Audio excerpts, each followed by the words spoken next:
तुम्ही दिलेल्या सर्व सविस्तर अपडेटसाठी। खरं तर आता या शपथविधीच्या सोहळ्याकडे सर्वांचं लक्ष आहे। या बातमी संदर्भातला अपडेट जाणून घेऊ, मात्र त्याआधी संजय शिरसाट बोलतायत, थेट जाऊया। नाही, याचा एक महत्त्वाचं म्हणजे आपण म्हटलं की शिंदे साहेबांची ती झालेली चूक आहे, म्हणजे कुठली राज्यसभेवरच्या वेळी राज्यसभेवर जाऊ द्यायला नव्हतं पाहिजे, तो त्या संजय सावंतला जाऊ दिलं पाहिजे होतं। तो एक निष्ठावान शिवसैनिक होता। हे याशे जाऊन काय केलंय? यांनी पक्षाचं वाटोळं केलं, यांनी शिवसेना प्रमुखाचं नाव घालवलं, यांनी हिंदुत्ववाद सोडायला लावला। हे सगळे जे काही प्रकार झालेले आहेत ह्या एका माणसामुळे झालेले आहेत आणि त्याची जाणीव उद्धव साहेबाला होत नाही, हे दुर्दैव आहे।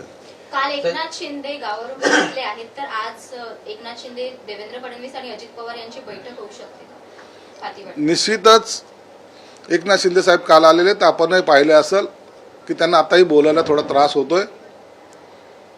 आज दिवसभरात किंवा संध्याकाळपर्यंत शिंदे साहेब वर्षा निवासस्थानी येणार आहेत।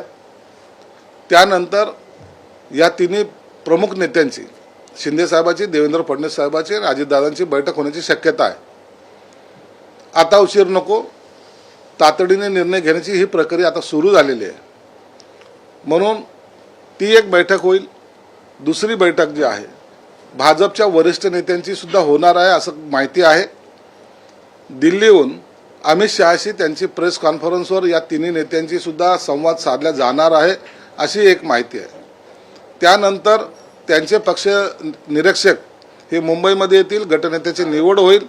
हा सगळा प्रोग्राम मला वाटतं आपल्या माध्यमातूनच कळालेला आहे, म्हणून हे सर्व आता स्पीड ह्या सत्ता स्थापनेसाठी सर्वच पक्षांची सुरू आहे। म्हणून आज शिंदे साहेबांची आणि वरिष्ठ नेत्यांची म्हणजे देवेंद्रांची आणि अजितदादांची बैठक होण्याची शक्यता नाकारता येत नाही। मंत्रिमंडळाच्या विस्तारामध्ये जुन्या ज्येष्ठ मंत्र्यांसह काही नवीन चेहरे देखील आम्हाला पाहायला मिळणार आहेत का?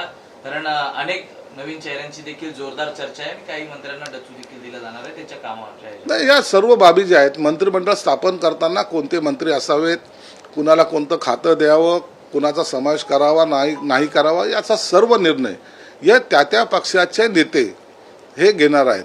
म्हणून शिवसेनेचे कोण मंत्री असले पाहिजे किंवा भाजपचे कोणते असले पाहिजे किंवा राष्ट्रवादीचे कोणते असले पाहिजे, हा त्यांचा पक्षाचा प्रश्न आहे आणि हे ठरवण्याचा अधिकार त्या नेत्याला असल्यामुळं योग्य वेळी त्या नावाची घोषणा केली जाईल।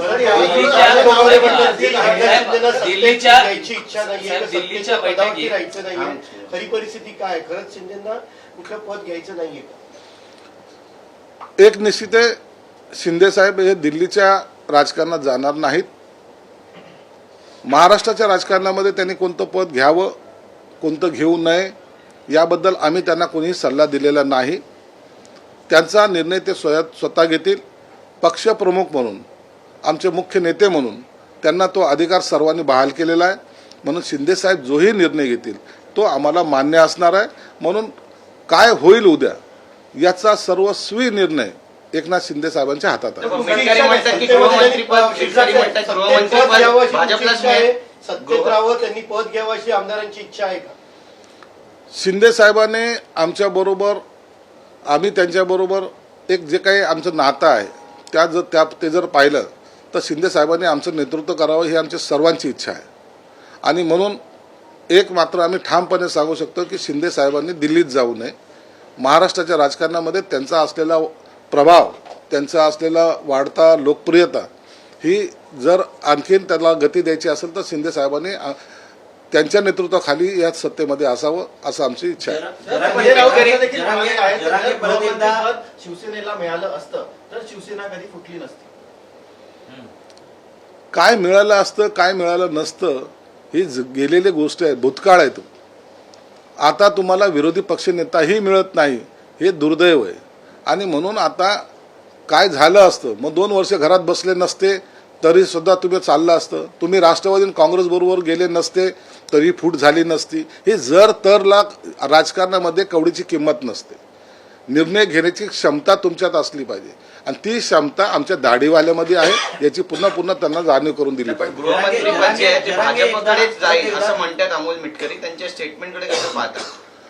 अमोल मिटकरी हे राष्ट्रवादीचे मोठे नेते आहेत। त्यांनी कदाचित देवेंद्र फडणवीस बरोबर खाते वाटपाबद्दल चर्चा केली असावी, कोणते खाते कुणाला जाणार आहे त्यांना माहिती असावी म्हणून त्यांनी केलेले ते विधान आहे. त्यांच्या विधानाला कदाचित राष्ट्रवादीच्या वरिष्ठ नेत्याचा पाठिंबा असेल. पण ते गुलाबराव पाटलांबद्दल पण बोलले, विधान केलं त्यांनी. जरांगे परत एकदा सरकारच्या विरोधात आंदोलन करण्याच्या तयारी दिसत आहेत. ज्या ठिकाणी तुमचा शपथविधी पार पडतोय त्याच आझाद मैदानावरती ते आंदोलन करण्याच्या तयारीत आहे.